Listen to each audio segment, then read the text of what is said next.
శుభోదయం మిత్రులారా. కాకి ఆనందం. ఒక చిన్న కథ చెప్తున్నాను. ఓ అడవి ప్రక్కనున్న ఊరిలో ఒక కాకి నివసించేది. అది అప్పుడప్పుడు అడవులకు కూడా వెళ్ళేది.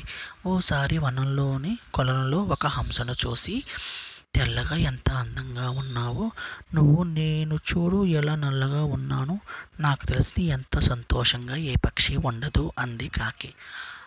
ఆ నా అందానికి ఏముంది, రామచిలుకైతే నాకంటే బాగుంటుంది అంది హంస.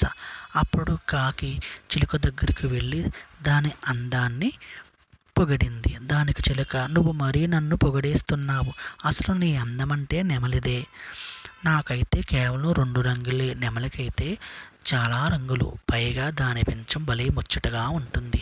ఇక దాని నాట్యం సంగతి సరే అంది రామచిలక. కాకి వెంటనే నెమలి దగ్గరికి వెళ్ళి ఇదే విషయాన్ని చెప్పింది. అసలు నీది అందం కాదని ఎందుకు అనుకుంటున్నావు,